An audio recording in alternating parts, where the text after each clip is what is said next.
com o conceito de rizoma. Porque normalmente tomaram-se estes conceitos, diz logo como metáforas, como conceitos metafóricos. Ora, diz Deleuze, os conceitos não são metáforas. Aliás, vou mais longe e digo, não há qualquer metáfora em todo o pensamento de Deleuze. O pensamento deleuziano e o pensamento em geral é profundamente antimetafórico.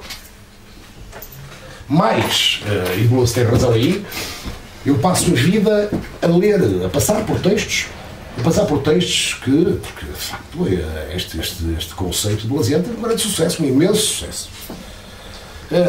Popularizou-se. Eu passo a vida a passar por textos que, sei lá, que falam a torto e direito de rizomas, de rizomático.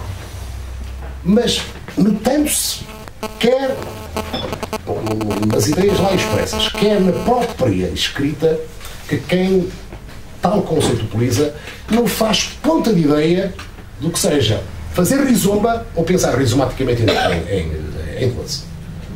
O rizoma é qualquer coisa de muito rigoroso. O rizoma, diz Deleuze, opõe-se à árvore. Mas não estamos no domínio das metáforas. Não estamos, de facto, nos domínios das metáforas. O rizoma é a nova imagem do pensamento do que seja pensar proposta por Deleuze. E que supõe precisamente a árvore como a forma tradicional de pensamento. Portanto, que se opõe ao pensamento arborescente, ao pensamento que procede por arborescência. E o que é isso de proceder por arborescência? Provavelmente todos nós temos como que a pulsão ou o hábito, justamente, de proceder por arborescência. É, por exemplo, pensar que pensar é unificar, é fundamentar. Reparem na palavra fundamentar. A palavra fundamentar significa enraizar, justamente remeter qualquer coisa para os seus fundos, para os seus fundamentos, para as suas raízes, justamente. Ou então, pensemos na psicanálise, ou então, muitas vezes, nas nossas depressões, que, enfim, tudo o que fazemos se explica pela nossa infância, por exemplo. Enraizamos-nos pela infância, por exemplo. Temos essa tendência, portanto, a como que remeter uma multiplicidade para uma unidade principial. Digamos que reduzir o N, isto é, a multiplicidade, ao 1, à unidade. Ou seja, agora digo eu, resumindo o que Deleuze diz, a fórmula do pensamento tradicional arborescente seria N igual a 1.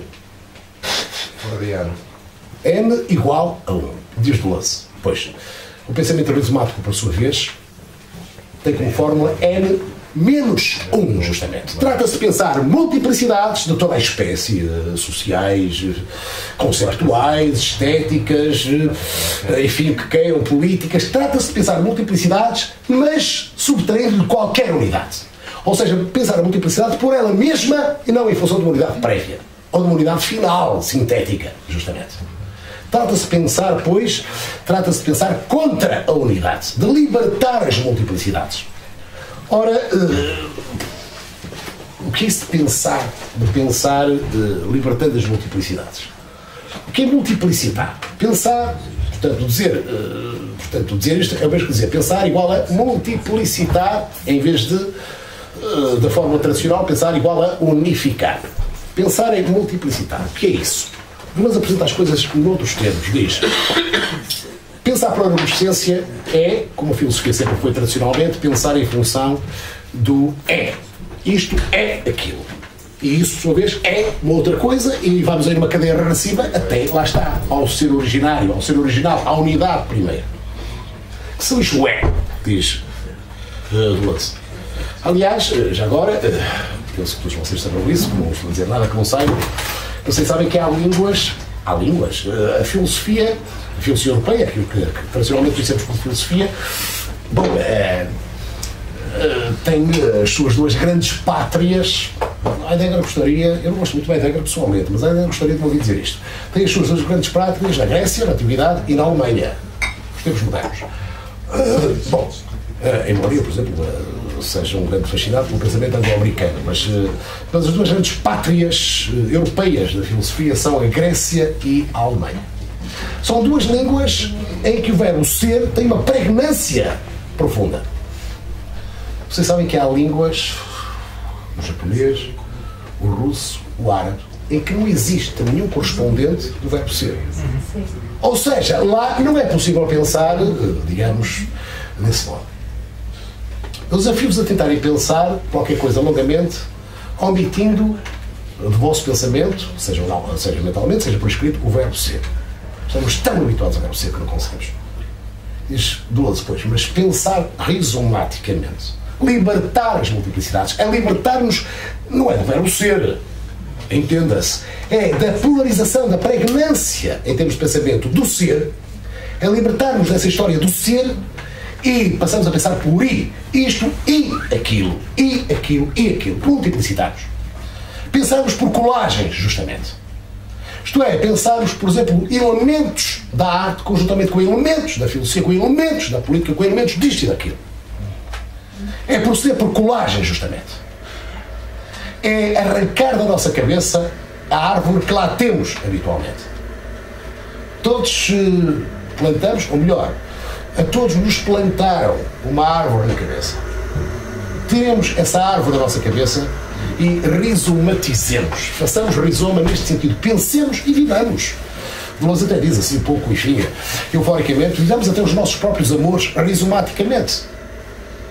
Procedamos por colagens sempre. Agora, há aqui qualquer coisa que há que esclarecer.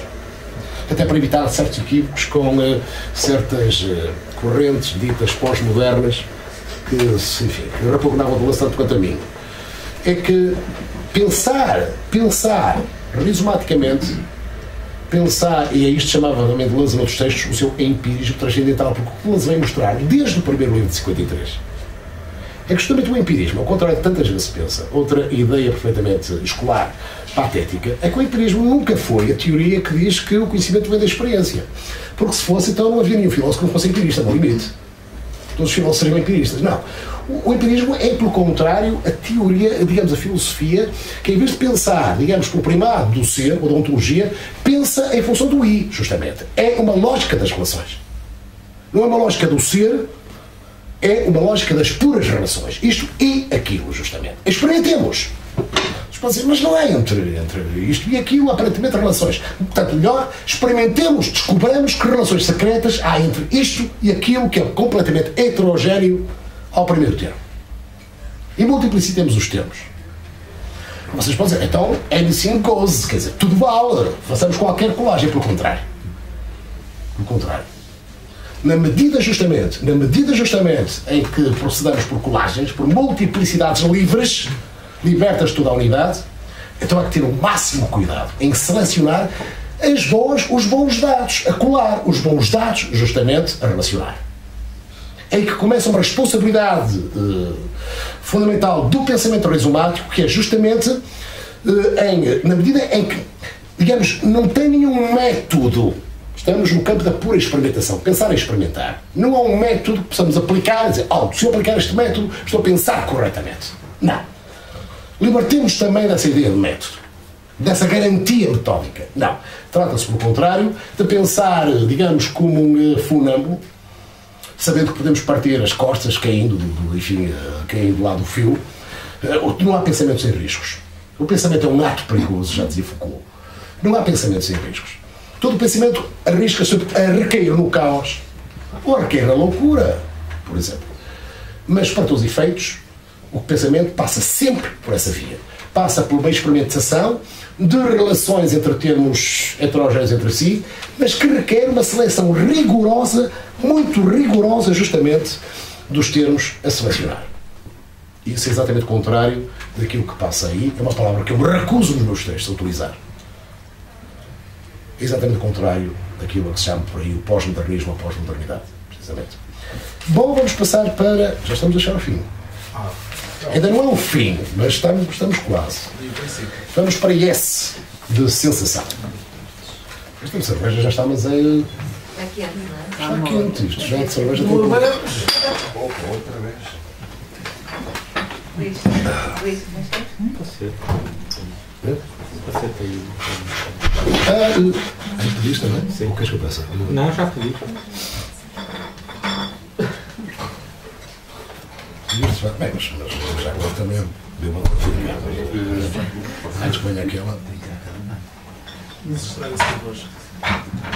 Opa, estou atrasadíssimo em relação ao Filipe. Eu já dei na 15ª, cara. Já não mal longe. Queres uma oficina, O que é que tu achas? mais duas, três.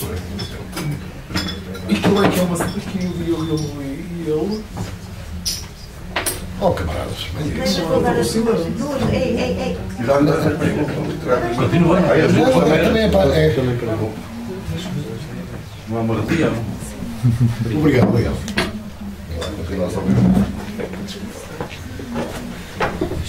Bom, eu até porque, bem, já só falta esta letra e a seguinte. E provavelmente vocês estão completamente cansados e, portanto, não vou abusar da vossa já muita paciência. Portanto, vou tentar ser o mais sumário possível nestas duas letras. Eu escolhi S de sensação porque,